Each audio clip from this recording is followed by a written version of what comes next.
अगर कोई ऑप्शन है ही नहीं, अगर आप साथ में अच्छे से प्यार से रह नहीं सकते, एक परिवार को, एक घर को घर नहीं बना सकते हो, तो फिर साथ रहना किसी के लिए भी अच्छा नहीं है। एक ज़माने में ये होता था कि अगर हस्बैंड वाइफ की बिल्कुल ही कंपैटिबिलिटी नहीं है, हर रोज़ लड़ाई झगड़ा हो रहा है, तो भी डिवोर्स तो सोच ही नहीं सकते थे। चाहे उसकी वजह से इनकी तबीयत खराब हो, मानसिक सेहत, शारीरिक सेहत खराब हो, बच्चे भी बेचारे परेशान हो रहे, हर रोज पेरेंट्स झगड़ रहे, फिर भी अलग होना नामुमकिन था। जैसे ही एक प्रॉब्लम शुरू हो गया, डिवोर्स की तरफ भागो। ये भी गलत है। जो दो बच्चे एक परिवार में बड़े हुए हैं, एक ही कल्चर, एक ही वैल्यू सिस्टम, एक ही पेरेंट्स से उनको बड़े किए, तो भी वो लोग झगड़ते रहते हैं, तो ये तो दो जन हैं जो बिल्कुल अलग परिवारों से आए हैं। हम हमेशा मानते हैं कि सामने वाला जो इंसान है वो हमारी तरह चले, या तो हम ये मानते हैं कि हम सामने वाले इंसान को सुधार लेंगे। ये बहुत कपल्स में ऐसा सुधार है। किन किन चीजों का ध्यान रखना चाहिए before marriage? I am talking about arrange marriages. Sexual compatibility check करनी चाहिए, जो हमारे इंडियन समाज में अभी पेरेंट्स ओपन नहीं है इसके बारे में। जो गेज हैं, होमोसेक्सुअल्स हैं, लेस्बियंस हैं, ये लोग भी शादी कर लेते हैं क्योंकि समाज के डर से, परिवार के डर से। ये लोग अगर शादी जबरदस्ती करे और सामने वाले को बताए नहीं उनका ओरिएंटेशन, और फिर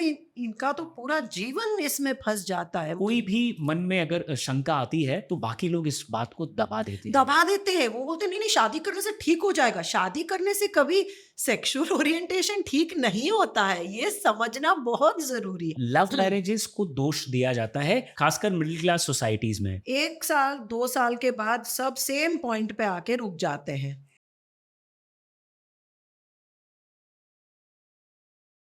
जरा दिमाग पर जोर डालिए और याद कीजिए पिछले एक दशक में आपने जो शादी अटेंड की थी, सब कुछ कितना परफेक्ट था, कितनी खुश थी वो दुल्हन, कितना चहक रहा था वो दूल्हा। लेकिन कुछ ही दिनों बाद या कुछ ही महीनों बाद जब आपको पता चलता है कि वो कपल अब साथ नहीं है, तो आपको कैसा लगा था? देखिए, भारत जो है वो दुनिया में तलाक के मामलों में शायद सबसे निचले 10 देशों में आता है। ये जानकर आपको खुशी हो सकती है, लेकिन पिछले एक दशक में उसी देश में जहां शादी को जन्म जन्मांतर का बंधन माना जाता है, उसी देश में डिवोर्स के केसेस लगातार बढ़ रहे हैं। और इसके लिए आपको किसी आंकड़े की तरफ जाने की जरूरत नहीं है। आप अपने आसपास देख सकते हैं, अपने दोस्तों, अपने रिश्तेदारों को देख सकते हैं जो इस हालात से गुजर रहे हैं। सबके अपने अपने पॉइंट ऑफ व्यूज हैं। कोई कहता है कि ये शादी टूट गई, बहुत बुरा हुआ, बहुत दुख हुआ। और कोई कहता है कि बड़ा अच्छा हुआ, एक बुरे चक्र से बच गए। इतने सारे पॉइंट ऑफ व्यूज हैं, इतनी सारी बातें हैं, और इन सारी बातों पर बात करने के लिए आज हमारी जो गेस्ट हैं वो है एक साइकोथेरेपिस्ट, ट्रेनर, पेरेंटिंग कोच और को फाउंडर ऑफ वेलनेस स्पेस। और आजकल सोशल मीडिया पर अपनी बातों, अपनी राय और अपने पेरेंटिंग के टिप्स से बहुत फेमस हैं। आप हैं रीरी त्रिवेदी जी।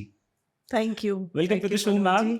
थैंक यू मुझे बुलाने के लिए। मेरी सहेली में आपका बहुत स्वागत है। और मैं सच बता रहा हूँ मैम, ऑडियंस जो है वो आपकी एक्सपर्टीज पाने के लिए बिल्कुल एक्साइटेड है, मेरी ही तरह आई एम श्योर। क्योंकि जो बातें बहुत ज़रूरी है, जो शायद सालों से इग्नोर कर दी गई, खासकर शादियों की बात। हाँ जी। जब हम बोलते हैं कि डिवोर्स हो रहा है तो सारी कायनात जुट जाती है। यहाँ पर कायनात से मेरा मतलब लोगों से है, हाँ। जुट जाती है कि नहीं नहीं, ये डिवोर्स तो बड़ा ही बुरा सिचुएशन है, ये नहीं होना चाहिए, अब तक हमारे ख़ानदान में नहीं हुआ। ऐसे ऐसे दावे करके उस शादी को बचाने की कोशिश की जाती है जो शायद एक बुरे दौर से गुजर रही है, जिसका शायद ख़त्म हो जाना ही ज़रूरी था। या एक दूसरी राय ये भी है कि उसको बैठकर सुलझा लिया जा सकता था। तो आपके नज़रिए से सबसे बड़ी वजह क्या है इन डिवोर्सेस की? अ, 2 वजह है। एक तो सबसे बड़ी वजह ये है कि लोगों में अवेयरनेस भी बढ़ रही है, और पहले जितने जो परिवारों पे प्रेशर थे, वो नहीं है। जैसे एक ज़माने में ये होता था कि अगर हस्बैंड वाइफ की बिल्कुल ही कंपैटिबिलिटी नहीं है, हर रोज़ लड़ाई झगड़ा हो रहा है, तो भी डिवोर्स तो सोच ही नहीं सकते थे। चाहे उसकी वजह से इनकी तबीयत खराब हो, मानसिक सेहत, शारीरिक सेहत खराब हो, बच्चे भी बेचारे परेशान हो रहे, हर रोज़ पेरेंट्स झगड़ रहे, फिर भी अलग होना नामुमकिन था इन लोगों के लिए। तो एक नज़रिया, जैसे आपने कहा, ये है कि भई अगर कोई ऑप्शन है ही नहीं, अगर आप साथ में अच्छे से प्यार से रह नहीं सकते, एक परिवार को एक घर को घर नहीं बना सकते हो तो फिर साथ रहना किसी के लिए भी अच्छा नहीं है। एट द सेम टाइम दूसरा एक्सट्रीम ये भी है कि जैसे ही एक प्रॉब्लम शुरू हो गया डिवोर्स की तरफ भागो। ये भी गलत है क्योंकि कहीं ना कहीं कोई भी दो इंसानों को साथ में लंबे समय तक रहने में प्रॉब्लम्स आने ही आने हैं, क्योंकि आप समझो कि जो दो बच्चे एक परिवार में बड़े हुए हैं, एक ही कल्चर, एक ही वैल्यू सिस्टम, एक ही पेरेंट्स से उनको बड़े किए, तो भी वो लोग झगड़ते रहते हैं। तो ये तो दो जन हैं जो बिल्कुल अलग परिवारों से आए हैं, उनको साथ में रहना इतना आसान नहीं है। तो अगर ये हम सोचे कि कोई प्रॉब्लम ही नहीं होगा तो ये भी गलत है। प्रॉब्लम्स होते हैं, इसका मतलब ये नहीं कि सब प्रॉब्लम्स के लिए आप डिवोर्स की तरफ भागो। हाँ, जो प्रॉब्लम्स आप सुलझा सको, आप कोई मिड पॉइंट पे दोनों जन आके बातचीत करके या प्रोफेशनल हेल्प लेके अगर शादी को बचा सके तो वो अच्छा ही है। अगर वो ना हो पाए तो फिर डिवोर्स लेना ज़रूरी है। तो कहीं ना कहीं एक्सट्रीम पॉइंट ऑफ व्यू इसमें नहीं लेना चाहिए कि भाई हाँ, ये अ, जैसे लाइफ में कोई भी प्रॉब्लम हो, हमें पहले तो ये देखना है कि प्रॉब्लम क्यों हो रहा है, इसका कारण क्या है, राइट? हमेशा कपल में तो यही लगता है कि सामने वाला कारण है मेरी तकलीफों का, दोनों को यही लगता है कि सामने वाला कारण है या परिवार कारण है, राइट? तो एक्चुअल कारण क्या है, वो कारण समझने के बाद उसका क्या उपाय हो सकता है, ये ओपन ऑनेस्ट कॉन्वर्जेशन से बातचीत करके ही ये सॉल्व हो सकता है। अगर उसकी बात नहीं हुआ तो आई वुड डेफिनेटली से कि अगर कुछ भी नहीं हो रहा, अगर टॉक्सिक मैरिज में रहना है उससे तो अच्छा है कि भाई अलग हो जाओ। पर कोशिश ज़रूर करनी चाहिए क्योंकि कहीं ना कहीं नई जनरेशन में वो मैंने देखा है पेशेंस नहीं है। उनको लग रहा है कि जैसे ही अब अभी हमारे कपड़ों में टेस्ट नहीं मैच हो रहे हैं, हमारे पिक्चर में टेस्ट मैच नहीं हो रहा है, तो बस अभी इसके साथ कुछ नहीं चलेगा। तो ऐसा नहीं है, वो तो दो जन साथ में मिलेंगे तो डिफरेंसेस होने ही होने हैं। ये हाईलाइट करने वाली चीज़ है। इस पर रील बनेगी और हिट होगी। हिट होना अलग बात है, लेकिन मार्क करना ज़रूरी है कि दो लोगों की चॉइसेस अलग हो सकती है और इसे एक्सेप्ट कर लेना ही मैरिज है। हाँ, बिल्कुल, मतलब चॉइसेस तो अलग हो ही सकती है पर हर चीज़ में दोनों जन का नज़रिया, दोनों जन का रिएक्शन, दोनों जनों का वो प्रॉब्लम सॉल्व करने का अप्रोच भी अलग होगा। और इसी वजह से प्रॉब्लम्स होती है क्योंकि हम हमेशा मानते हैं कि सामने वाला जो इंसान है वो हमारी तरह चले, या तो हम ये मानते हैं कि हम सामने वाले इंसान को सुधार लेंगे। ये हाँ, बहुत कपल्स में ऐसा सुधार है, देंगे। सुधार देंगे। अब ये ये सुधार देने वाला जो एटीट्यूड है जिसकी वजह से लोग शादी करते कि मैं इसको ना शादी करके मैं इसको सुधार दूंगी, इसमें आजकल बहुत सारी कमियां हैं, बहुत अब्यूजिव है, पर शादी करके मेरे प्यार से मैं इसको सुधार दूंगी, तो ये ही सबसे गलत सोच है। कोई किसी की वजह से प्यार से सुधरता नहीं है। जब किसी को खुद सुधरना है तो वो सुधरते हैं। एक तो पहली बात ये। जी। तो पहले तो आप दो जन साथ में आए क्यों हो ये समझना जरूरी है। और ये भी समझना ज़रूरी है कि ट्रेडिशनली जब लोग दो जन क्यों साथ में आते, चाहे शादी हो, चाहे पार्टनरशिप हो, चाहे कुछ भी हो, साथ आते हैं ताकि कि आज मेरे में जो चीज़ें नहीं है वो सामने वाले में हो, तो हम दोनों मिलके लाइफ सिंपल बना सके। हमारे जीवन की जो चुनौतियां हैं, अगर मैं कोई चीज़ नहीं हैंडल कर रही हूँ तो वो कर पाए, वो जो नहीं कर पाए मैं कर पाऊँ। तो बेसिक अगर आप बिल्डिंग ब्लॉक्स शादी के देखो तो बिल्डिंग ब्लॉक्स क्या है कि भी जीवन को सिंपल बनाना है, या जी। बच्चों को बड़ा करने में एक जन को मुश्किल पड़ती है तो दो जन मिलके बच्चे को बड़ा करें, और दोनों की जो अच्छाइयां हैं वो उसको मिलके दोनों जन ग्रो हो। पर अगर शादी में मैं ये मानूं कि नहीं वो ही गलत है मैं ही सही हूँ और इसकी जो भी चीजें मुझे पसंद नहीं है वो बदल जानी चाहिए वरना तो ये शादी चलेगी ही नहीं, तो फिर यहाँ पे प्रॉब्लम शुरू हो जाती है। मैम, आपने ये कहा कि मैं उसे सुधार दूंगी वाला एटीट्यूड जो है, अगर वो अब्यूजिव है, अगर वो और कुछ बुराइयां हैं उसमें, लेकिन कई बार ऐसा भी तो हो सकता है मैम कि उसमें बुराइयां नहीं हैं, लेकिन जस्ट एक मिसकंसेप्शन है या मुझे कोई मिसअंडरस्टैंडिंग है कि मेरे पार्टनर में ये जो चीज़ें हैं, जो आदतें हो सकती हैं, जो उसका डेली रूटीन हो सकता है, जो उसकी चॉइसेस हो सकती हैं, अगर वो मुझसे अलग हैं, तो कई बार इसको भी इस नज़रिए से देखा जाता है कि ये गलत है। हाँ, वही ऐसा भी है। है ऐसा होता ही है। वही तो मैं कह रही हूँ कि एक्सपेक्टेशंस, आज मेरा पार्टनर मुझे मैं जो चाहती हूँ वो ना करे या मेरे एक्सपेक्टेशंस मैच ना करे तो मुझे लगता है कि ये शादी चलेगी ही नहीं, ये गलत है। पहले तो पार्टनर को एक्सपेक्टेशन क्लियर करो। कितने कपल्स के साथ हमने काम किया है, जिनको एक्सपेक्टेशंस ही पता नहीं है। वो वाइफ कहती है कि I want to be love, मुझे कोई प्यार दे, इमोशनल इमोशनल कनेक्शन दे। हस्बैंड बोलता है प्यार मतलब क्या, इमोशनल कनेक्शन क्या, मैं तो मेरे हिसाब से तो दे रहा हूँ प्यार, इमोशनल कनेक्ट दे रहा हूँ, वाइफ के हिसाब से वो नहीं है। तो ये कम्युनिकेशन ही क्लियर नहीं। आज मैं अगर आई लव यू मलयालम में बोल रही हूँ और सामने वाला सिर्फ हरियाणवी समझता है, तो मेरा आई लव यू का कोई पॉइंट ही नहीं रहा। तो पहले तो कपल्स को ये समझना है, जो हम कहते हैं लव लैंग्वेज, प्यार की परिभाषा क्या है। आज मेरे लिए प्यार जताना किस तरह से मैं मानती हूँ कि मैं प्यार कर रही हूँ सामने वाले को, सामने वाला किस भाषा से और वो किस तरह से रेसिप्रोकेट करता है, ये भी कपल्स में बातचीत नहीं होती है। तो ये बातचीत करना जरूरी है।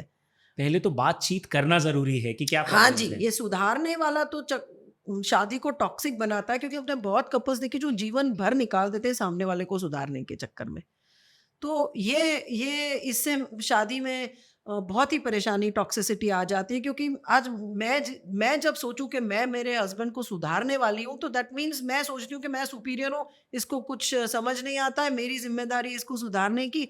वो बंदे को फिर वो शादी में वो कंपेनियनशिप क्लोजनेस लगेगी ही नहीं, क्योंकि हमेशा मैं टोकती रहती हूँ, सुधारती रहती हूँ, राइट। मैंने रिस्पॉन्सिबिलिटी ले रखी हाँ, है कि एट द सेम टाइम मैं ये ज़रूर कहूँगी कि अगर सामने वाले बंदे में समझो कि प्रॉब्लम्स है, जैसे आपने कहा आदतें, बुरी आदतें हैं, जैसे समझो शराब पीने की, ड्रग्स लेने की, या मार-पीट करने की, गालियाँ देने की, तो उसके लिए हमें ज़रूर उसको बोलना चाहिए कि भई तुम हेल्प लो या इसको सुधारो। शादी इसका मतलब ये नहीं कि आप सही अपनी कह रहे हैं। बेइज़्ज़ती हो, अपना अब्यूज़ हो तो उसके साथ पुट अप करो, उसको टॉलरेट करो। That is not marriage. Marriage is कि भई म्यूचुअली कब तक हमारी गाड़ी चल रही है 2 पहियों से तो चलाओ, पर अगर नहीं चल रही है तो फिर किस तरह से हम इसको या तो रिपेयर करें या तो फिर निकल पटरी से उतार जाए उतार दें। दें। राइट। ओके मैम, शुरू से शुरू करते हैं। हाँ जी। जब शादी तय हो रही होती है, हाँ, तो पहले तो यूँ होता था कि रिश्तेदार या हाँ, आसपास के लोग या कोई इस मामले के अनुभवी पंडित जी या जैसे भी हाँ। लोग हो जो शादियों के रिश्ते बताते हैं कि यहाँ शादी कर लेते हैं, वहाँ शादी कर लेते हैं, गुण मैच होते हैं, बहुत सारी चीज़ें। आपके हिसाब से पत्रिका या किसी और चीज़ के साथ-साथ और किन-किन चीज़ों का ध्यान रखना चाहिए before marriage? I am talking about arrange marriages first of हाँ, ऑल। हाँ। पत्रिका, फैमिली, मनी, इकोनॉमिक स्टेटस, ये तो सब बाकी देखते हैं। एक तो ब्लड ग्रुप, बिकॉज़ हमें पता है कि वो ब्लड ग्रुप मैच ना हो तो बच्चों में प्रॉब्लम आता है। तो ब्लड ग्रुप ज़रूर चेक करना चाहिए, because there are certain blood groups जो अगर मिले और बच्चा हो तो कुछ प्रॉब्लम में, मैं इसमें ज़्यादा डेप्थ में नहीं जानती हूँ, पर ये मुझे जी। पता है कि ब्लड ग्रुप चेक करना चाहिए। दूसरा सेक्सुअल कंपैटिबिलिटी चेक करनी चाहिए, जो हमारे इंडियन समाज में अभी पेरेंट्स ओपन नहीं है इसके बारे में। बट मैं क्यों ये कह रही हूँ, क्योंकि बहुत सारे ऐसे कपल्स हैं, हमने देखे हैं, जिनमें परिवार तो सब सही है, पैसा वैसा भी है, पढ़ाई लिखाई से में, पर सेक्सुअल कंपैटिबिलिटी ही नहीं है। तो आज फिजिकल इंटीमेसी एक शादी का बहुत इम्पोर्टेंट हिस्सा है। और हमारे समाज में ये हो रहा है कि जो गेज हैं, होमोसेक्सुअल्स हैं, लेस्बियंस हैं, ये लोग भी शादी कर लेते हैं, क्योंकि समाज के डर से, परिवार के डर से। तो अभी ये लोग अगर शादी जबरदस्ती करे और सामने वाले को बताए नहीं उनका ओरिएंटेशन, और फिर इनका तो पूरा जीवन इसमें फंस जाता है। मतलब हमने थेरेपी में काम किया ऐसे लोगों से कि समझो हस्बैंड होमोसेक्सुअल है, तो अपनी बीवी की वो फिजिकल ज़रूरतें नहीं पूरी कर पाता है। समाज को दिखाने के लिए वो टेक्नोलॉजी से बच्चा भी ला देते हैं, सब करते हैं, बट उनके जीवन का क्या? क्योंकि वो भी एक इम्पोर्टेंट हिस्सा है शादी का, राइट? बहुत बड़ा पॉइंट आपने हाईलाइट कर दिया मैम। नहीं, क्योंकि मेरे क्लिनिकल प्रैक्टिस में आता है, और मैं सिर्फ हस्बैंड्स की बात नहीं कर रही हूँ। हमारे पास ऐसे भी क्लाइंट्स हैं जो जो लड़कियां हैं, जो लेस्बियन है, और उनको भी बताते नहीं हैं, शादी करवा देते हैं, और फिर शादी में दुखी रह देते हैं, क्योंकि उनके हस्बैंड की वो नीड्स मीट नहीं कर पाते हैं, और बेचारे इतने तनाव में स्प्लिट रहते हैं। अभी तो थोड़ा सा समाज ओपन हुआ है, तो अभी फिर वो इसके बारे में ओपन आउट करते हैं। फिर उनकी पूरी प्रोसेस रहती है, फैमिली को कन्विंस करना, शादी को तोड़ना बहुत मुश्किल है, बहुत ही प्रॉब्लम है। तो ये चीज़ें चेक करनी ही चाहिए शादी से पहले, क्योंकि एक बार शादी हो गई, 5-10 साल हो गए, उसके बाद ये सब बाहर आता है तो बहुत से लोगों को दुख होता है। तो सेक्सुअल ओरिएंटेशन चेक करना चाहिए, फिजिकल इंटीमेसी कंपैटिबिलिटी ज़रूर चेक करनी चाहिए, ब्लड और ब्लड ग्रुप चेक करना चाहिए। मैम हम तो सोच रहे थे कि कोई इमोशनल टिप आने वाली है, आपने तो इसको एकदम मेडिकल। नहीं मतलब देखिए अभी बाकी सब तो लोग करते ही हैं, जैसे कम्युनिकेशन, बातचीत कर पा रहे हैं कि नहीं, जी। दोस्ती, क्योंकि अभी ये जमाना ये 50 साल पहले नहीं था, पर अभी कपल्स की शादी तय होती है तो बाहर जाते हैं, घूमते फिरते हैं, तो बिल्कुल। ये तो पता चल जाता है चल कि जाता है इसको कि चॉकलेट मे आइसक्रीम पसंद है, कि एग्ज़ैक्टली। स्ट्रॉबेरी पसंद है, और मुझे कॉफी ये पता है, इसको और चॉकलेट पसंद, वो सब पता चल जाता है। पर ये चीजें अभी थोड़ी सी हश हश ये है। भी झिझक होती है इसके बारे में बात करने के लिए, होती है कि 100%। पूछें या नहीं पूछें। और कई बार अगर वो ऐसे कुछ सिम्पटम्स, मैं सिम्पटम्स नहीं कहूँगा, ऐसे कुछ भी इंडिकेशंस मिलते हैं कि जो चाहे वो गर्ल हो, चाहे वो बॉय हाँ हो, हाँ, अ, उसको लेकर कोई भी मन में अगर शंका आती है, तो बाकी लोग इस बात को दबा देते हैं। दबा देते हैं। वो बोलते हैं, नहीं नहीं शादी करने से ठीक हो जाएगा। शादी करने से कभी सेक्सुअल ओरिएंटेशन ठीक नहीं होता है, ये समझना बहुत जरूरी और है। ये ठीक या खराब नहीं है, हाँ मतलब ये गलत है, सही है तो है, मतलब दैट्स ये हाउ इट रियलिटी इज। है। हाँ जी बिल्कुल।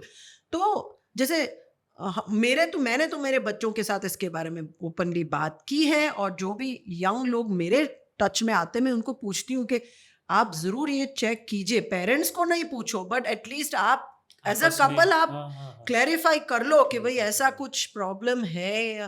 बिकॉज वरना वो लोगों को दिखाने में, समाज के आगे एक शो करने में जिंदगी निकल जाती है लोगों की, पर इतना तनाव उसके साथ आता है जो बिल्कुल गलत है। ये आई ओपनर था सबके लिए। तो ये आपने बात कही अरेंज मैरेजेस में, कई बार लव मैरिजेस को दोष दिया जाता है हमारे, खासकर मिडिल क्लास सोसाइटीज़ में, हम्म। कि देखा मैंने तो कहा था कि लव मैरिज ना करो। कई बार ऐसा होता है, वो रीज़न कोई भी रहा हो, उनके कई ऐसे भी हैं कपल्स जो साथ रहते हैं, खुश रहते हैं और बहुत अच्छी फैमिली बनाते हाँ हैं। जी, हाँ जी। और कई बार अनफॉर्चुनेटली अगर किसी के साथ ऐसा हो जाए कि फिर वो कपल साथ ना रहे, तो उसका दोष जो है वो उनके लव मैरिज वाले डिसीजन पे मढ़ दिया जाता है। तो ये थोड़ा-सा। मेरे हिसाब से एज अ थेरापिस्ट मैं कहूंगी कि लव मैरिज हो कि अरेंज मैरिज हो, 1 साल 2 साल के बाद सब सेम पॉइंट पे आके रुक जाते हैं। ये बढ़िया। मतलब हाँ, मतलब अगर लव मैरिज भी है तो पहले जो डेटिंग पीरियड होता है तब बहुत सी सच्चाइयां बाहर नहीं आती नहीं है। आती हैं। जो शादी के बाद एक घर में रह के जब जिम्मेदारियां बांटनी होती है, फाइनेंसेस मैनेज करने होते हैं, फैमिलीज को मैनेज करना होता है, और फिर जब बच्चा आता है तो पेरेंटिंग स्टाइल को लेके भी जो डिफरेंसेस आते हैं, वो तो चाहे लव मैरिज हो चाहे अरेंज मैरिज हो, वो सब सेम ही है। हमारे पास तो ऐसे लोग आए जो बोलते हैं हमने 8 साल हमने तो डेटिंग किया, 9 साल डेटिंग किया, हम तो साथ में रहे, फिर भी आज शादी के 3 साल में ही अभी हमको पता चल रहा है कि हम नहीं रह पाएंगे। और इसका कारण ये भी है कि लोग भी देखिए, पीपल ग्रो, लोग बदलते हैं। एक्चुअली। हम ये मानते हैं कि हमने जिस बंदे को हमने डेट किया था 10 साल पहले, वो 10 साल बाद वही रहेगा, तो वो नहीं होता है। मैं भी बदलती हूँ, आप भी बदलते हो, हर कॉन्वर्जेशन से लोग बदलते हैं, हर अनुभव से हम बदलते हैं। तो कपल्स में ये भी जानना जरूरी है कि कपल्स की डायनामिक्स भी बदलेगी हर 2 साल 5 साल 10 साल, लाइफ के हिसाब से बदलेगी। आप शहर बदलो, करियर बदलो, सबके हिसाब से लोग बदलते हैं। लोग तो सेम नहीं रहते ना, मशीन थोड़ी ना है कि एक बिल्कुल। प्रोग्राम करके एक प्रोडक्ट बना के रख और दिया वो तो ऐसे दस ही साल रहेंगे। वही रहेगा, राइट। तो ये भी एक लोग नहीं डाइजेस्ट कर पाते। लोगों को ये लगता है कि नहीं, तुम तो बदल गए हो, ऐसे तो नहीं थे जब तुम हमारी शादी डिसाइड की, हमने एंगेजमेंट पीरियड किया, तब तो तुम नहीं थे, अभी शादी के 3 साल बाद अभी तुम बदल गए। तो भाई बदलेंगे, लोग तुम वो नहीं बदलेंगे। रहे, हाँ, तुम तुम वो वो न नहीं रहे। सब राइट। बदलते हैं, सब बदलते हैं। वरना आप इंसान नहीं हो, फिर आप मशीन हो। तो बदलाव भी एक बहुत इंपॉर्टेंट हिस्सा है शादी का, राइट। और इसे एक्सेप्ट करना चाहिए। एक्सेप्ट करना ही चाहिए, और ये तभी एक्सेप्ट कर पाओगे जब आप एक ऊपर ऊपर से समझोगे कि नहीं, ब्रॉडली मुझे ये बंदे के जो मेरे लिए जो 2-3 इंपॉर्टेंट चीजें हैं वो अगर मैच हो रही, तो बाकी ऊपर ऊपर का आयन आउट करना ही पड़ता है। कोई आपका 10 on 10 वाला, तो बहुत रेयर कपल्स होते हैं जिसमें ऐसा लगता है कि भैया 10 on 10 सब मैच कर रहे हैं और ऐसे ही रहते हैं। कितने कपल्स आते हैं कि मैम हमारी शादी इतनी अच्छी थी, मुझे तो, मैं तो सोच भी नहीं सकती थी कि जैसे मेरे हस्बैंड का किसी और के साथ 15 या 20 साल बाद अफेयर होगा, या मैं नहीं सोच सकती थी कि मेरा 15 साल बाद किसी के साथ। तो ये भी होता है क्योंकि इंसान बदलते रहते हैं, राइट। तो ये सारी चीजें होती हैं। ये लव मैरिज वाला कॉन्सेप्ट मैंने इसलिए डिस्कस किया हाँ क्योंकि जो टीनेजर्स हैं या जो अभी रिलेशनशिप्स में हैं, हाँ कई बार उन्हें लगता है कि नहीं, we'll make a good family हाँ हाँ because we love each other first, yes हाँ जी हाँ जी इसके बाद हम शादी में जाने वाले हैं। तो सच्चाई ये है कि शादी के पहले आप चाहे जैसे रहे हो, आपको किसी ने अरेंज करके मिलाया हो या यस खुद आपने मिले खुद हो खुद हाँ मिले हैं, रियलिटी उसके पार सेम है। सेम और वो बिल्कुल भी वो उतनी रोमांटिक नहीं है जितनी आप अपने ख्यालों में बना रहे हैं। बिल्कुल सही it is all about responsibilities and how you हाँ हाँ देखिए पहले पिक्चरों में भी बहुत ग्लैमरस दिखाई जाते थे कपल्स लव रोमांस, अभी पिक्चर भी रियलिस्टिक हो रहे हैं। हो अभी रहे मुझे हैं, अच्छा हो लग रहे रहा है कि मूवीज में भी दिखा रहे हैं कि भाई शादी के बाद क्या रियल प्रॉब्लम्स कपल को आते हैं। सिंपल लड़ाइयाँ इस बात पे भी होती है कि कौन कितना घर का खर्चा देगा। आप समझो आज यंग कपल है, हस्बैंड वाइफ दोनों कमा रहे हैं, तो फाइनेंस भी एक बड़ा इशू है जिससे लड़ाइयाँ होती है। और पेरेंटिंग तो है ही है। दो जन जिन्होंने कंप्लीट अलग अनुभव से आए हैं, अलग परिवार से आए हैं, अलग कल्चर से, अगर वो साथ में मिलते तो उनका जब बच्चा आता है तो बच्चे को कौन सा वाला अप्रोच देना चाहिए, इसमें कितनी लड़ाइयाँ होती हैं कौन लोगों सा की। वाला साबुन, कौन सा वाला टॉवेल। साबुन टॉवल तो चलो फिर भी, आज मैं ये साबुन कल उसका साबुन, वो फिर भी चल जाता है। बट जी। जब हम वैल्यू सिस्टम की बात करते हैं, बच्चे को पढ़ाना, बच्चे को पूजा करवानी चाहिए कि नहीं पूजा भी, वो एक बोलते हैं कि नहीं मैं तो मानती नहीं हूँ ये सब, मैं तो स्पिरिचुअल रिलीजन में मानती नहीं हूँ, दूसरा बोलता है नहीं हमारे परिवार में तो ये बहुत जरूरी है। तो इसी बात पे ऐसी सब चीजों पर लड़ाई हो जाती है। तो मेरे हिसाब से तो देखिए दो जन को साथ में रहना है ना, तो लड़ाइयाँ तो होगी ही। आप किस तरह से वो लड़ाइयों को मिनिमाइज कर सकते हो, किस तरह से उसके ऊपर देख सकते हो, आपका ब्रॉडली गोल क्या है, आप साथ क्यों आए हो, आप साथ आके क्या करना चाहते हो, जब वो उसके ऊपर थोड़ा सा ध्यान दोगे तो छोटी मोटी चीजें सॉल्व हो जाती है। जो वो नहीं ध्यान दे पाते और जो छोटी छोटी चीजों में अटक जाता है, वो लोग फिर आगे नहीं बढ़ पाते शादियों पे। ये मेरा अनुभव है। मैंने ऑलमोस्ट 30 साल कंप्लीट किए हैं शादी के, तो मेरे तो 8 ही हुए हैं। चलो आपका, मेरा मैराथन है, आपका शायद रिले 200 मीटर रन है, हो जाएगा मैराथन भी। मैम, आपने जो नज़रिया बताया कि सारी चीज़ों को ब्लैक या वाइट ना देखा जाए, ग्रे शेड्स भी हैं सोसाइटी में, घर में, तो जब भी ये डिवोर्सेस होते हैं तो अक्सर एक बड़ा तबका होता है जो औरत को अबला या बेचारी कह देता है, और एक बड़ा तबका होता है जो आदमी को हमेशा किस्मत का मारा या बेचारा कह देता है। ऐसा भी होता है, मतलब कई बार एक्सट्रीम लेवल हो जाता है दोनों ही के केसेस में। तो इसको एक न्यूट्रल तरीके से कैसे देखा जाए आपके हिसाब से? देखिए इसमें मैं बताऊं ना, तो लड़के वाले को हमेशा लगेगा कि लड़की का प्रॉब्लम है, लड़की वाले को लगेगा कि लड़के का प्रॉब्लम है। दोनों को पूछो तो दोनों का भी नजरिया एक ही चीज पे अलग ही होगा, पहले ये समझना है। तो इसमें कोई हम ऐसा कह ही नहीं सकते कि जनरलाइजेशन नहीं कर सकते। पर ये जरूर है कि पुरुष पुरुष और या मर्द भी उतने ही पीड़ित होते हैं अपनी शादियों में जितनी की विमेन है। और हमें, और अगर हम जैसे डोमेस्टिक वायलेंस की बात करें, मारपीट की बात करें, तो ज्यादा आंकड़े शायद यही कहेंगे कि जो है हस्बैंड अपनी बीवी को पीटता है शराब पी के, या बीवी मार खाती है, जो ज्यादातर देखने को मिलता है। पर ये ऐसा, दैट डज नॉट मीन कि ऑपोजिट इज नॉट ट्रू। हमारे थेरेपी में ऐसे भी आते हैं मैन जिनकी बीवियों का बहुत बुरा उनका नेचर है, उन बहुत ही वायलेंट हैं, जो अपने हस्बैंड्स को मारती पीटती हैं, चीज़ें फेंकती है घर में, वायलेंस बिहेवियर करती हैं, गाली गलौज करती हैं, चिल्लाती हैं। तो ये हस्बैंड्स भी बेचारे हेल्पलेस हैं, सहमे हुए से हैं, किसी को बता नहीं सकते। और हमारे समाज में प्रॉब्लम ये है कि आज एक एक आदमी अगर बाहर जाके बोले कि मेरी बीवी मुझे मारती है या पीटती है, या मेरी बीवी मुझे परेशान करती है, तो लोग उसको सीरियसली नहीं लेते, मजाक लोग बना उसको देते हैं। मजाक बना देते हैं, लोग उसको बोलते हैं तू मर्द नहीं है, अपनी बीवी के हाथ का मार खाता है, तुझे शर्म आनी चाहिए, वगैरह वगैरह। तो इसके बारे में बात भी नहीं कर सकते ये लोग।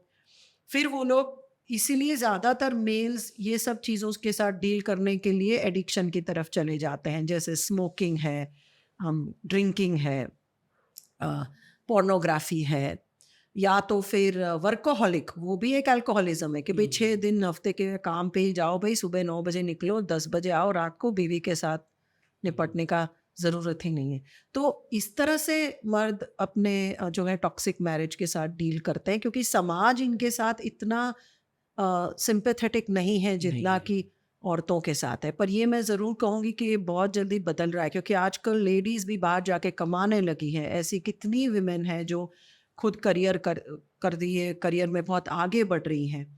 तो अपनी वर्क स्पेस में वो बॉस है, कई बार वो घर में आके भी उसी तरह का बर्ताव करती हैं। जैसे तो ऑफिस में। हाँ, जैसे ऑफ़िस में और घर में। और अगर ये विमेन जो है, जो बचपन में इन्होंने भी बहुत घर में देखा है वायलेंस या गाली बोलना, मारपीट करना, तो कई बार इनके अंदर भी गुस्से का प्रॉब्लम है। कितनी विमेन मेरे पास थेरेपी के लिए आती है कि मैम हमारा बहुत ज़्यादा गुस्सा है जो हमारे हस्बैंड पे और बच्चों पे निकलता है। तो ऐसा हम कह ही नहीं सकते कि टॉक्सिक मैरिज में सिर्फ विमेन ज़्यादा पीड़ित हैं। मैंने तो इसको बदलते हुए देखा है पिछले 10 साल में कि पुरुष भी उतने ही पीड़ित होते हैं। सिर्फ वो समाज में इसके बारे में बात नहीं कर सकते, रो नहीं सकते।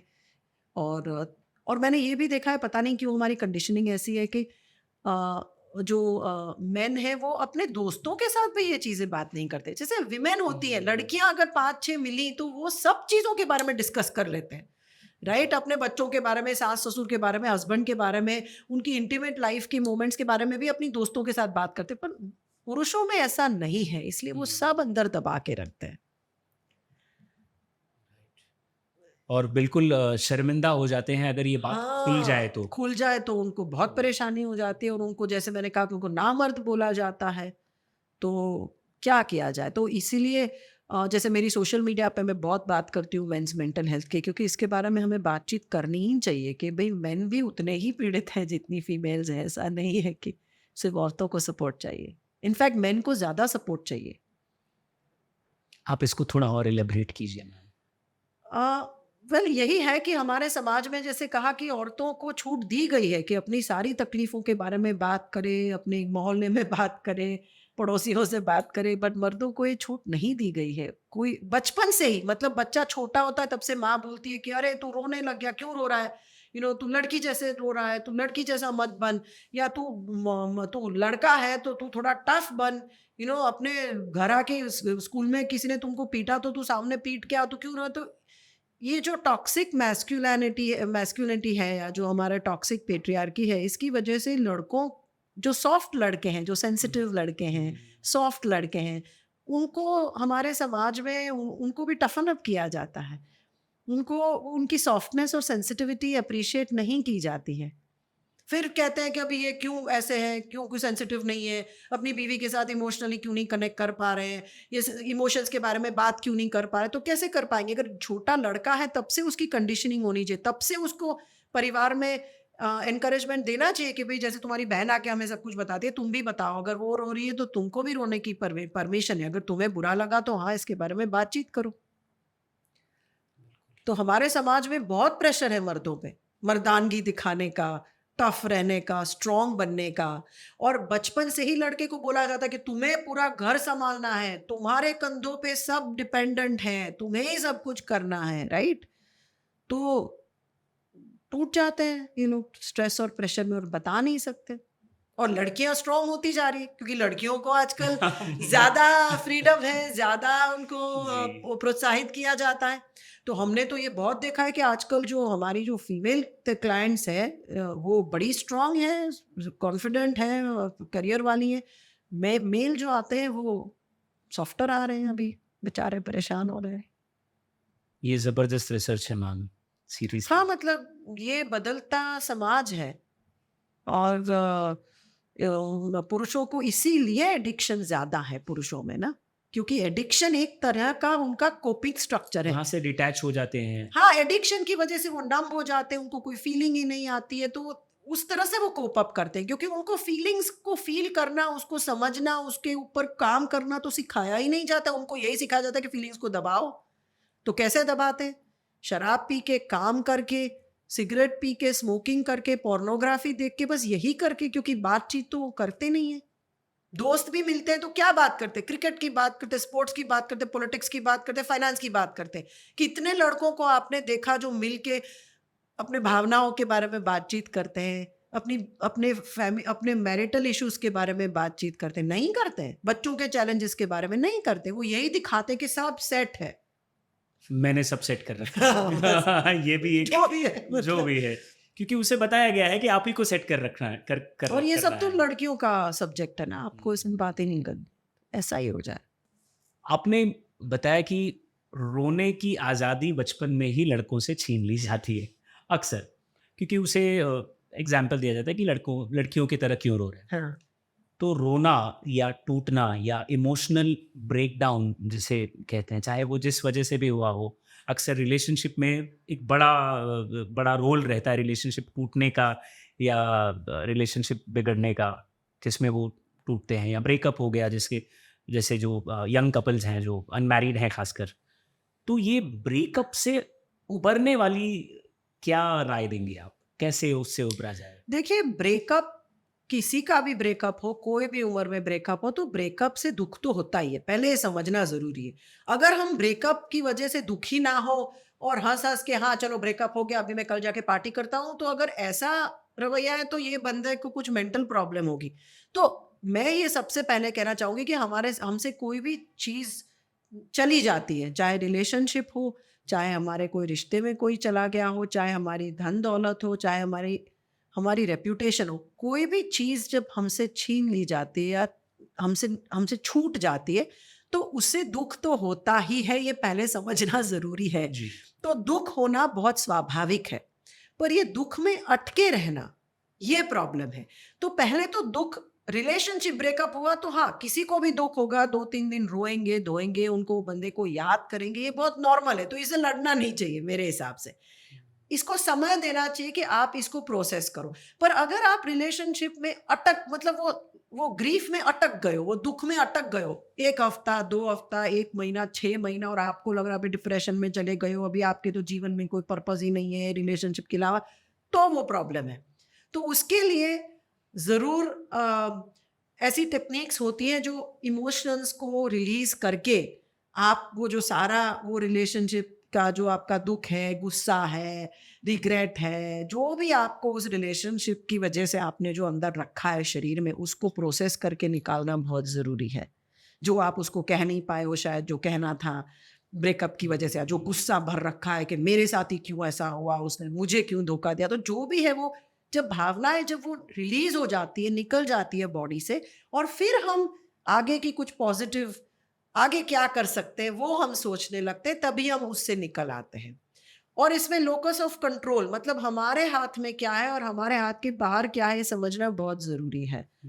हमारे हाथ में सामने वाला इंसान वापस आ जाए या उसके दिल में मेरे लिए प्यार आ जाए, वो मेरे हाथ में नहीं है। नहीं। मैं कुछ नहीं, लोग इसीलिए अटक जाते हैं ये चीज़ों में, क्योंकि उनको ये ट्राई करते रहते हैं कि वो वापस आ जाए, वो वापस आ जाए, वापस मेरे लिए उसके मन में प्यार आ जाए, जो ऑब्सेशन होता है। ये हमारे हाथ में ही नहीं है, हमारे हाथ में यही है कि हम इसके साथ कैसे डील करें। हमारे डेली लाइफ में हम ये परिस्थिति से कैसे डील करके बाहर आए, ये हमारे हाथ में है।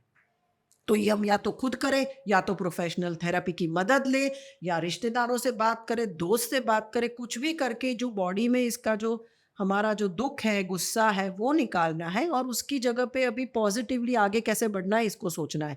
पर इसको अलग-अलग लोगों को अलग समय लगता है। कई लोगों को इसमें महीना लगता है, कई लोगों को साल भर लग जाता है। पर इसको रश नहीं करना चाहिए। मतलब इसको अगर आप दबा के रखते हो, जैसे ब्रेकअप हो गया, अभी दबा दिया, कुछ भी मुझे फीलिंग नहीं है, चलो मैं आगे बढ़ जाता हूँ, तो हमें नहीं पता कि वो आगे कब ट्रिगर होके निकलेगा। या शायद अगली रिलेशनशिप पर इसका बुरा असर पड़े। 100%, हाँ, 100, अगर ये आपने प्रोसेस नहीं किया, इसमें से क्या सीख मिली आपको, इसमें से आपको क्या समझने को मिला, ये अगर आपने प्रोसेस नहीं किया, सोचा नहीं, तो अगली रिलेशनशिप में आप दोबारा वही साइकिल दोहराओगे। पर अगर इसमें से आपने क्या सीख ली है, आपने अगर सारा प्रोसेस कर लिया, 1 आध साल वेट किया, रोया-धोया, दुःख निकाला, गुस्सा निकाला, सब हो गया, उसके बाद आप न्यूट्रल होके आगे बढ़ोगे, तो संभावना है कि अगली रिश्ता ऐसे नहीं। रिलेशनशिप हाँ, अच्छी हो। हाँ, हाँ। पर अपना लोकस ऑफ कंट्रोल क्या है, ये समझना ज़रूरी है। लोग इसमें मार खा जाते हैं। उनको यही लगता है कि नहीं, परिस्थिति बदलनी है, उसको बदलना मैं है, कर मैं लूँगा। ये करूँगा तो वो वापस मेरे पास आ जाएगी, तो ये गलत है, हमारे हाथ में वो है ही नहीं। इसमें एक नज़रिया मैं पेरेंट्स का भी आपके सामने लाना चाहूँगा। हुँ, जैसे हम मैच्योर हैं, हम ठीक-ठाक उम्र में हैं, जिसमें हमने लाइफ़ के एक्सपीरियंसेस ले लिए हैं। वहाँ पर आपने जो भी ये सॉल्यूशंस बताए शायद एप्लीकेबल हैं। लेकिन कई बार पेरेंट्स अपने टीनेजर बच्चों को सँभाल नहीं पाते इस स्टेट में। हाँ। उनके लिए आप क्या कहेंगे? मैं तो ये कहूँगी कि पेरेंट्स ने अगर बचपन में उन बच्चों के साथ कनेक्शन, लगाव पहले से बना रखा है, तो ये मुश्किल समय में भी बच्चे पेरेंट्स का सपोर्ट लेंगे, पेरेंट्स से बातचीत करेंगे, पेरेंट्स को अलाउ करेंगे कि वो अपने प्रॉब्लम में उनके साथ रहें। पर जब टीनेज ईयर्स तक माँ-बाप ने बच्चों को अ, मारा-पीटा हो या उनको बहुत नैग कर कर के उनकी उनकी गलतियाँ निकाल के बच्चों को अलग कर दिया हो, तो जब ये पीरियड आता है टीनेज ईयर्स में, तो बच्चे माँ-बाप के पास जाते ही नहीं हैं ये तकलीफ़ लेके, वो अपने दोस्तों का सहारा लेते हैं। कई बार वो सेल्फ हार्मिंग करते हैं, कई बार बहुत सी अलग गलत चीज़ें कर लेते हैं क्योंकि घर में उनको सपोर्ट, नहीं चाहे मिलता। माँ-बाप करना भी चाहते, पर बच्चे को अभी ये प्रोग्राम हो गया कि माँ-बाप पर वो लिंक विश्वास ही टूट नहीं चुका रहा, है। लिंक टूट चुका है, बच्चे सेफ नहीं फ़ील करते हैं माँ-बाप के साथ बात करने में और बच्चों को विश्वास भी नहीं है कि माँ-बाप हमारी भावना समझ पाएँगे क्योंकि अगर 15 साल तक माँ-बाप ने उनको समझा नहीं है, तो अब तो आगे वो बोलेंगे कि ये बात मैं तो समझेंगे ही नहीं। अगर माँ-बाप कह रहे हैं कि लड़कियों से बात ही मत करो, रिलेशनशिप में मत पड़ो और आज मैं रिलेशनशिप में हूँ और रिलेशनशिप टूट गई है, तो मैं माँ-बाप से किस मुँह से जाके इसके बारे में बात करूँगी?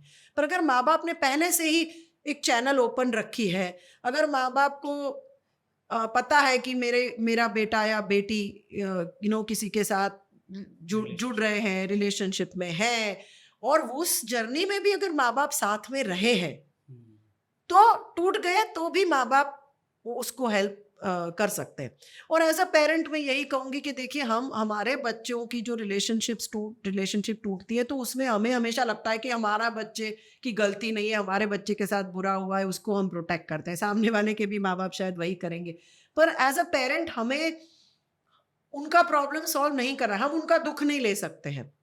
हम उनका रिलेशनशिप ठीक भी नहीं कर सकते।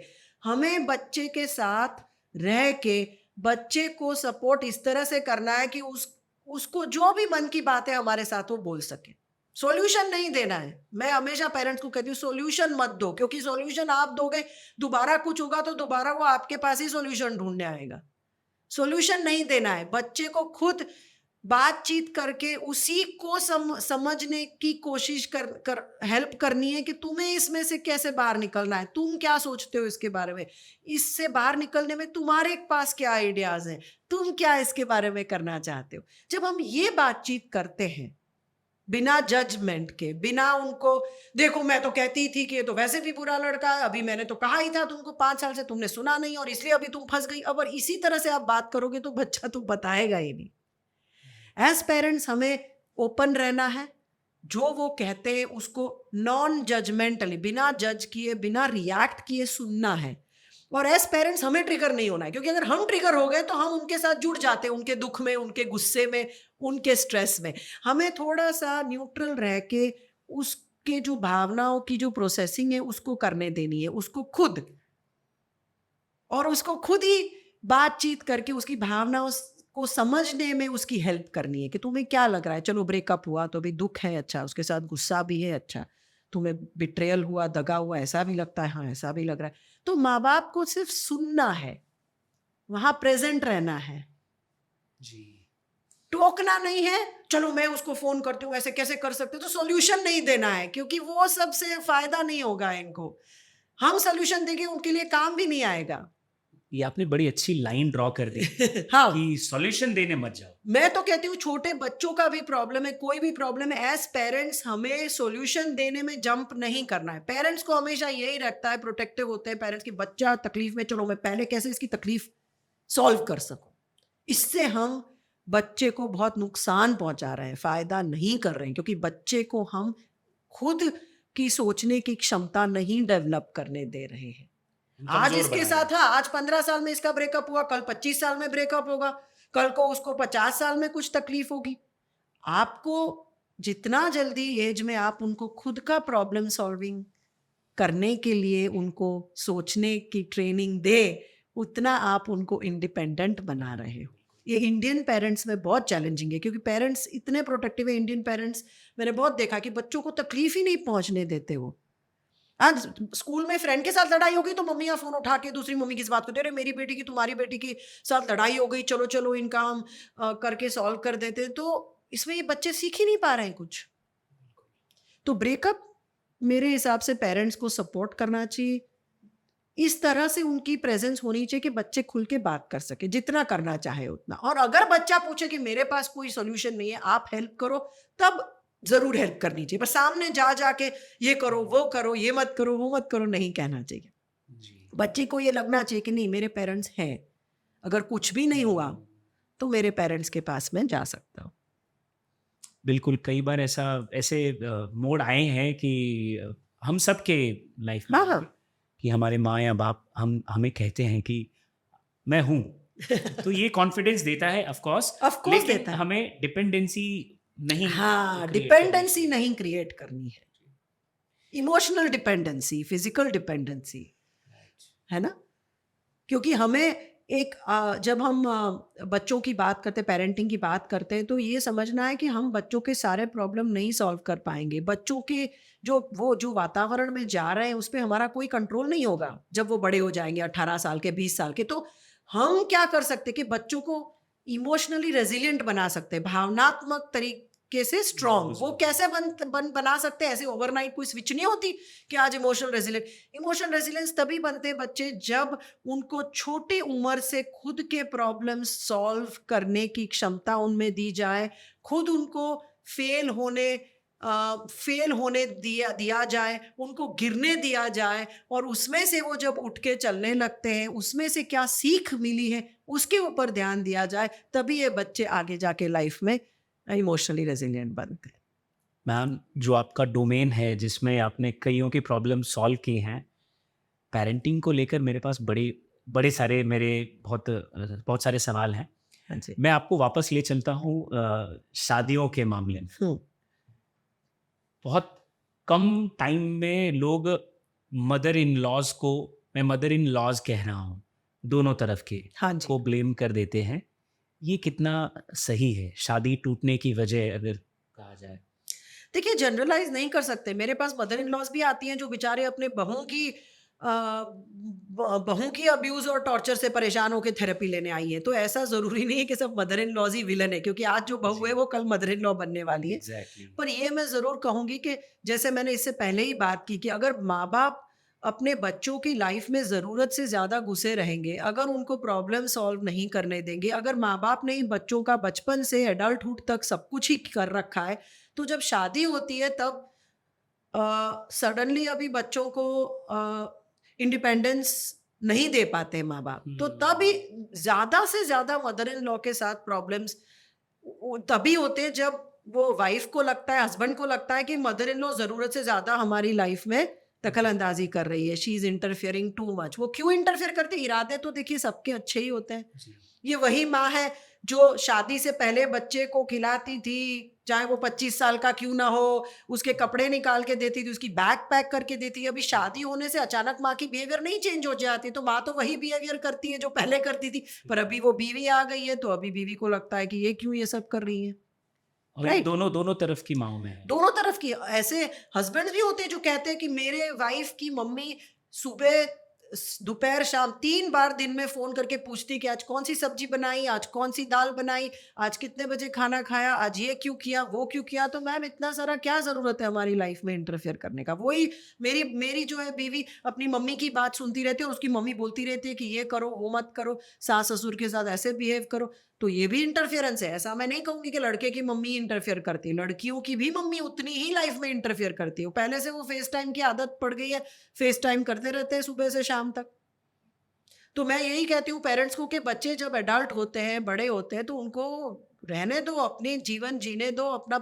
हाँ, उनको जरूरत पड़ेगी तो आएंगे आपके पास, और आप जितना कर सकते हो तब करो, पर जरूरत से ज्यादा मत उनके लाइफ में घुसे रहो, वरना वो सीखेंगे ही नहीं।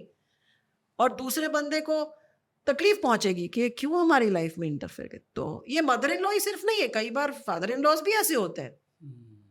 मदर इन लॉज जनरली ज्यादा हमने देखी है, क्योंकि ये वो मदर इन लॉज है शायद जो बिजी है, नहीं बिजी मतलब करियर में बिजी नहीं है, शायद घर पे है तो ज्यादा इंटर, ऐसा भी जनरलाइज नहीं कह सकते एक्चुअली, सब किस्म की मदर इन लॉज होती है।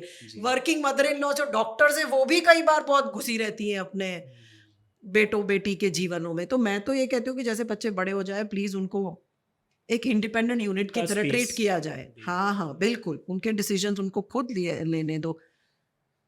ये तो आपने रेगुलर रूटीन बातें कही ना, हाँ, जो हर हाँ, दिन की हैं हाँ कि ये करो ये ना करो, लेकिन जब उनके बच्चों की शादी ऐसे मोड़ पे आ जाए कि अब वो शायद टूटने वाली है, उस केस में वो कई बार ऐसा देखा जाता है कि एक तरफ के लोग अग्रेसिव हो जाते हैं, मैं और वो एक कोई भी साइड हो सकता हाँ है। हाँ हाँ कभी कभी लड़की की मदर या फादर ये कह सकते हैं कि हमने तो आपको अपनी बच्ची दी थी, अब इतने अरमानों से दी थी, इतना आपने बताया था कि आपका बड़ा परिवार है, ये है वो है, और आपने हमारी बच्ची की क्या हालत कर दी। एट द सेम टाइम कई बार लड़के वाले कहते हैं कि हमारा बेटा तो बहुत सीधा था, ये आपकी बेटी आई तब से वो हमसे बात करना उसने कम कर दिया, ये वो। तो जब ऐसे सेंसिटिव मोड पर बच्चों की शादी हो, उस वक्त कैसे डिसीजन लिए जाए? देखिए उस वक्त भी मेरे हिसाब से पेरेंट्स को अपना पॉइंट ऑफ व्यू देना चाहिए कि जैसे हमारा ये पॉइंट ऑफ व्यू है, पर लाइफ तो उन दोनों को ही जीनी है, तो अल्टीमेट डिसीजन तो कपल का ही होना चाहिए ना, क्योंकि पेरेंट्स 24 घंटा तो आपकी लाइफ नहीं जी रहे। पेरेंट्स तो आपकी लाइफ का एक हिस्सा है ना। जी। आपको तो लाइफ आपके पार्टनर के साथ जीनी है और बच्चे उन्हीं के साथ रेस कर रहे हैं और अगले 50-60 साल आपको उसके साथ। तो पेरेंट्स को अपना पॉइंट ऑफ व्यू जरूर देना चाहिए, पेरेंट्स को अपना जो मंतव्य है वो शेयर करना चाहिए। ऐसा मैं नहीं कह रही हूँ कि उनका कोई रोल ही नहीं है, खास करके जो वो फैमिलीज में जहाँ पे साथ में रहते हैं पेरेंट्स, बिल्कुल। क्योंकि उन पर भी असर पड़ती है ना। आज ज़ाहिर सी अगर बात बहू है। मिसबिहेव करती है या तो बेटा मिसबिहेव करता है तो असर तो सब पे पड़ती है। तो जो इम्पेक्टेड है मेंबर्स, उनको ज़रूर अपना पॉइंट ऑफ व्यू देना चाहिए, बट अल्टीमेट डिसीजन तो कपल का ही होना चाहिए, क्योंकि वो एक यूनिट है। वो एक यूनिट है। एक यूनिट है, वो अलग यूनिट है, वो एक यूनिट है। हाँ, ये समझना चाहिए पेरेंट्स को। हाँ पेरेंट्स को समझ, जैसे आपने अपनी शादी भाई अपने तरीके से की संभाली, अभी उनको अपनी शादी अपने तरीके से संभालने दीजिए। अपना पॉइंट ऑफ व्यू जरूर देना है, ऐसा मैं नहीं कह रही हूँ, बट लाइफ तो कपल को ही खुद जीनी है। उन्हीं का लास्ट तो वॉइस से उन्हीं का होना चाहिए। मैम आपने शादी जोड़ने के लिए 3-4 टर्म्स हाइलाइट किए जो शायद मैंने पहली बार सुने। कुछ एक का ज़िक्र हुआ है कि मेडिकल टेस्ट हो जाने हाँ चाहिए कि हाँ भाई हाँ लड़का या लड़की हाँ हेल्दी है या नहीं, हाँ। ठीक है या नहीं। शादी टूटने के रीज़न्स ज़रा बता दीजिए मैम। जो 4-5 रीज़न्स या जो भी आपको हाँ सही लगे कि हाँ, जो मेजर वजह शादी है। टूटने के रीजंस पहले तो परिवार होता है बहुत बार, जैसे फैमिली पॉलिटिक्स हो गया। जैसे मैंने कहा कि लड़कियां कहती है कि मेरी सास तो मेरे हस्बैंड को अभी भी नहीं छोड़ती है, हम लोग को टाइम नहीं प्राइवेट देती है, पूरे टाइम हमारे लाइफ में घुसी है। तो पेरेंट्स का इंटरफेरेंस, चाहे लड़के की तरफ से हो लड़की की तरफ से हो। दूसरा कारण ये है कि एक्सपेक्टेशंस, जैसे हमने शुरू में बात की कि भाई मैं ये अगर सोचती हूँ कि मेरा हस्बैंड हर चीज में परफेक्ट हो या हर चीज में वो मैं चाहती हूँ वैसा हो, तो ये नहीं हो पाएगा। राइट, मैं चाहती हूँ कि मेरे साथ वो जिम में भी आए, मेरे साथ पिक्चर देखने भी आए, उसको शॉपिंग में भी इंटरेस्ट हो, उसको मुझे मेरी जॉब करने भी उसमें भी मुझे सपोर्ट करना है, वो कमाता भी हो, वो बिजनेस फाइनेंशियल भी अच्छा हो, वो एक अच्छे फादर भी हो। तो ऐसा तो कोई इंसान के लिए पॉसिबल नहीं है। तो एक्सपेक्टेशंस मिसमैच जो है वो भी एक बहुत बड़ा कारण है। तीसरा कारण है कि लोग बदल जाते हैं ओवर द इयर्स। जैसे मैंने कहा कि उनके एकदम इंटरेस्ट बिल्कुल बदल गए हैं, उनका लाइफ देखने का नज़रिया बदल जाता है, तो इतनी हद तक बदल जाता है कि वो फिर आगे एडजस्ट ही नहीं कर पाते। चौथा कारण एक बहुत इंपॉर्टेंट कारण है कि अगर हस्बैंड या वाइफ अपने खुद के जो ट्रॉमास है वो लेके शादी में आए हैं, तो उससे भी शादी बहुत टॉक्सिक हो जाती है। जैसे मैं एक सिंपल एग्जांपल देती हूँ कि एक क्लाइंट हमारे पास आई थी, तो उसने बचपन में बहुत देखा था कि अपने उसके पापा हमेशा चीखेंगे, चिल्लाएंगे, वो आएंगे तो घर में सब उनसे डरते थे और वो मम्मी को भी डांटते थे, मारते पीटते थे। तो उसने बचपन में ऐसे ही एक इमेज मेल की देखी थी कि भाई वो चिल्लाता है, तो उसने डिसाइड किया था कि मैं तो ऐसा कभी हस्बैंड नहीं लाऊंगी। अभी उसका हस्बैंड थोड़ा सा भी सामान्य तौर पे जो हम झगड़े में वो ऊंची हाँ, आवाज में बोलता है तो वो ट्रिगर हो जाती है, उसको लगता है बस अभी तो ये तो ये वही है। वही है, ये वही है। तो वो अपने ट्रॉमा लेंस से अपने हस्बैंड को देखती है, जो एक्चुअली प्रेजेंट है नहीं, वो पास्ट का जो अनुभव है वो लेके आ रही है। ये दोनों तरफ हो सकता है। ऐसे पुरुष भी है जिनकी माएँ शायद बहुत स्ट्रांग थी, फिर बोलते हैं कि हमारी बीवी भी हमारी माँ जैसा ही बिहेव करती है, क्योंकि उनका वो लेंस बन जाता है। तो कई बार कपल्स जब खुद के ट्रॉमा ठीक नहीं करते हैं, समझो उनको बचपन की वजह से उनको गुस्से का इशू है, बचपन से वो बहुत वायलेंट है, और फिर वो प्रॉब्लम सॉल्व नहीं किया है और शादी कर ली, तो शादी में भी इसका इम्पैक्ट पड़ेगा। बिल्कुल। अगर उनको सेक्सुअल ट्रॉमा है, जैसे मैंने कहा कि सेक्सुअली इंटीमेट नहीं हो पा रहे, उसके फियर्स हैं, उसकी ब्लॉकेज है, तो उससे भी शादी में इम्पैक्ट पड़ती है। अगर उनको बिहेवियर एडिक्शंस है, जैसे उनको शराब पीने का शौक है, पोर्नोग्राफी देखने का शौक है, अगर उनको जुआ खेलने का है, ड्रग्स लेने का है, तो ये भी चीज़ें शादी में इम्पैक्ट करती है। तो शादी के जो टूटने के बहुत कारण होते हैं, जी, और मेजर ये मेजर मैंने देखा है, फैमिली इंटरफेरेंस। और लास्ट कारण ये भी है कि पेरेंटिंग स्टाइल, जैसे एक हस्बैंड को ऐसा है कि मैं मेरे बच्चे को पूरी फ्रीडम के साथ बड़ा करूंगा, मैंने जैसे अपने बचपन में मेरे पेरेंट्स से किया था मैं वैसा ही करूंगा, और वाइफ बोलती है कि नहीं, मैं तो डिसिप्लिन से बड़ी हुई हूँ, आर्मी बैकग्राउंड से हूँ, तो मेरे बच्चे तो डिसिप्लिन से ही बड़े होंगे। अभी वहां पे लड़ाइयाँ शुरू हो जाती है, क्योंकि वो सोचती है कि इसकी स्टाइल गलत है, ये सोचता है कि इसकी स्टाइल गलत है। तो बच्चों की वजह से भी बहुत लड़ाई होती है, बच्चों की वजह से, फैमिली मेंबर, सास ससुर, फैमिली पॉलिटिक्स की वजह से होती है, उनके खुद के स्वभाव बदलने से होती है, उनके एक्सपेक्टेशंस मैच नहीं होते हैं इसीलिए भी होती है। खुद जब उन्होंने अपने प्रॉब्लम्स, बिहेवियर के, मेंटल हेल्थ इश्यूज जो हैं वो रिजॉल्व नहीं किए हैं, उससे भी होती है। और एक और बड़ा हिस्सा है फाइनेंसिस का, पैसे के मामले में भी गड़बड़ होती है। हाँ, अगर एक बंदा मतलब कमाता ही नहीं है, कुछ भी नहीं करता है, और एक ही से सब एक्सपेक्टेशन दी जाती है कि तुम घर भी संभालो, तुम कमाओ, तो इससे भी होता है। और इमोशनल कनेक्ट, अरेंज मैरिजेस में कई बार ऐसा हमने देखा है कि वो बातचीत ही नहीं करते, फिर वो बोलते हैं कि मुझे सपोर्ट नहीं फील करता, मैं अपने मन की बात, हम एक दूसरे से बात ही नहीं करते, हम सिर्फ नॉर्मल बात करते हैं, आज क्या खाना बनाया, बच्चे ने क्या किया, मम्मी ने क्या बोला, घर पे क्या हो, बस हम अपने मन की बात जो है, फीलिंग्स की बात, भावनाओं की बात नहीं कर पाते। तो इमोशनल कनेक्ट नहीं हो तो भी वो मैरिज में प्रॉब्लम आती है। तो ये सारे कारण हैं, बहुत सारे हैं एक्चुअली। एक सिचुएशन है मैम, सब कुछ बढ़िया चल रहा है, पति सुबह काम पर जाते हैं, शाम को समय से आते हैं, बच्चों के साथ खेलते हैं, वीकेंड्स में फैमिली को घुमाने ले जाते हैं, पिक्चर ले जाते हैं, सब कुछ अच्छा चल रहा है बाहर बाहर से। लेकिन फिर भी वो कपल अपने अकेलेपन का, अब वो दोनों में से कोई भी हो सकता है, कि वो ये क्लेम करता है कि मैं इस खुश दिखने वाली जिंदगी में भी अकेला या अकेली फील करती हूँ।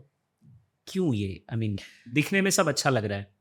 2-3 कारण है। एक तो रीज़न यही है कि आजकल हमारा जो रिसर्च कहता है, सोशल मीडिया जो बढ़ गया है, फ़ोन यूसेज बढ़ गया है, उसमें रिसर्च ये कहता है कि अकेलेपन से डील करने के लिए जितना लोग सोशल मीडिया पे जाते हैं, एक्चुअली सोशल मीडिया से अकेलापन ज़्यादा बढ़ रहा है।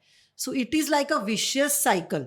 आप किसी चीज़ से भागने के लिए जहाँ पे जाते हो, रिसर्च ये कहता है कि वहाँ जाके और भी ज़्यादा प्रॉब्लम, फंसते हाँ, जाते उसमें हैं। फँसते।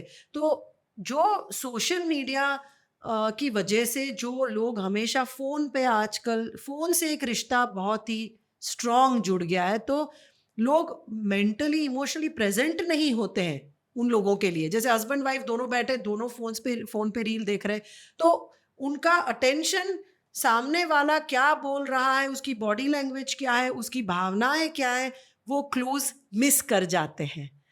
तो इसीलिए ह्यूमन का, देखो, 10,000 सालों से एज ह्यूमैनिटी हम रह रहे हैं, हमारा बेसिक, हम लोग सोशल बीइंग्स हैं। मतलब हम लोग को बचपन, from birth we are tuned के सामने वाला बंदे का टोन कैसा है, उसकी बॉडी लैंग्वेज कैसी है, उसका फेशियल एक्सप्रेशन कैसा है, उसके हिसाब से हम अपना कंक्लूजन ड्रॉ करते हैं कि ये फ्रेंडली है, इसके साथ हमें कनेक्ट होना अप्रोचेबल चाहिए कि नहीं।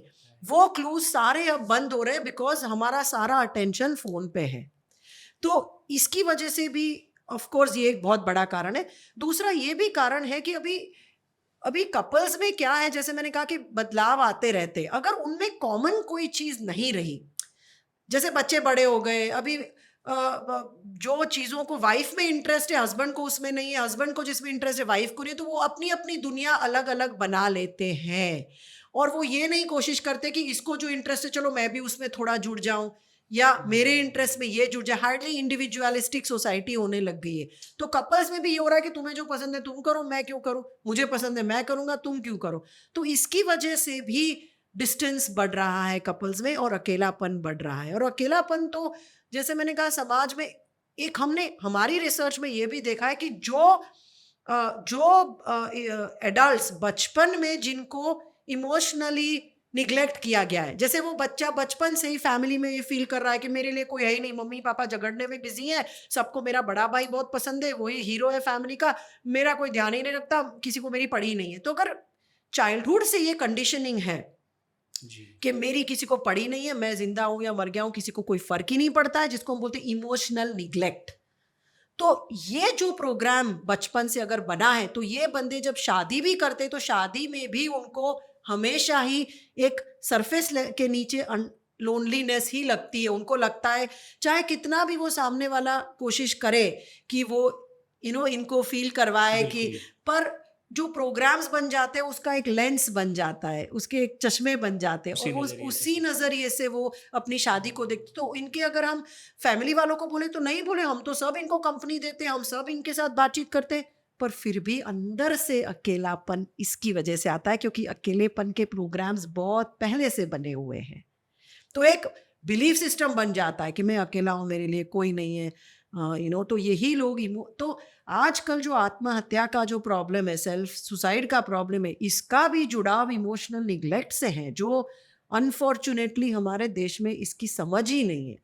बच्चे को इमोशनली निग्लेक्टेड फील करवाओ, बच्चे को घर में कोई ध्यान ही ना दे, वो रो रहा है तो रोने दे, इसको कौन देखता है, छोड़ो यार, टफ बन जाएगा, क्या चोचला बने, रो तो उसको मनाओ, छोड़ो उसको। बच्चे की कोई भावनाओं पे ध्यान नहीं दिया जाए तो ये बच्चे बड़े होके यही समझते हैं कि हम अकेले हैं, हमारे लिए दुनिया में कोई नहीं है, किसी को पड़ी ही नहीं है, मैं खुश हूँ कि दुख हूँ कि मैं जिंदा हूँ कि मरा हूँ। तो इसकी वजह से अकेलापन तो आता ही है, अकेलेपन के बाद अपने लाइफ को एंड करने के भी विचार आते हैं। ये हमारा रिसर्च कहता है, जो हमने बहुत सारे लोगों के ऊपर रिसर्च किया है। करीबन हमारे पास 600 जितने सैंपल्स हैं जिन्होंने एक्टिवली आत्महत्या की कोशिश की, उनका हमने स्टडी किया है, उससे पता चला है। तो सोशल मीडिया तो एक है ही फैक्टर कि लोगों को वर्चुअल दोस्तियां बनानी है, इसकी वजह से भी शादियां टूट रही है। लोग वर्चुअली सोशल मीडिया पे दोस्ती कर लेते हैं दूसरों के साथ, उनके साथ इमोशनली जुड़ जाते हैं। भाई जो सामने आपके साथ बंदा बैठा है उसका क्या हो, उसके ऊपर ध्यान नहीं देते, फोन के ऊपर ध्यान देते, डिजिटली इम्प्रेस करते, पर आपको उस इंसान के साथ आप 24 घंटा रहो तब असलियत पता चलेगी ना। तो सोशल मीडिया रिसर्च कहता है कि सोशल मीडिया और फोन यूजेज से आज लोनलीनेस, डिप्रेशन और मेंटल हेल्थ इश्यूज बहुत ज्यादा बढ़ रहे हैं, और ये शादियों में भी इसकी इम्पैक्ट पड़ रही है। मैम, एक तो हो गई शादी, और शादी से 2 जनरेशन्स का जुड़ाव है। मैं जनरेशन्स मैं इसलिए कह रहा हूँ क्योंकि आपने जिक्र किया कि जैसा बचपन आपका बीता है वैसे ही आप एज अ कपल बिहेव करेंगे। करेक्ट। और दूसरी जनरेशन जो आप इस कपल के साथ एग्जिस्ट करती है, जो बढ़ती है, सीखती है, उस पर भी इनके बिहेवियर का असर जाता है। हाँ जी, हाँ जी। और इस पर मैं आपका टाइम लेना चाहूँगा मैम। जरूर। ऑडियंस से मैं ये कहूँगा कि हम अगले एपिसोड में मिलेंगे और बात करेंगे पेरेंटिंग पर, जहाँ पर मेरे बहुत सारे सवाल हैं, आपके बहुत सारे सवाल होंगे, और आप हमें कमेंट करके बता सकते हैं जो भी आप पूछना चाहें। तो मैम अभी फ़िलहाल एक छोटा सा विराम लेते हैं, मिलेंगे अगले एपिसोड में। ज़रूर। Thank you so much. Thank you so much ma'am, and thank you so much everyone for watching मेरी सहेली पॉडकास्ट।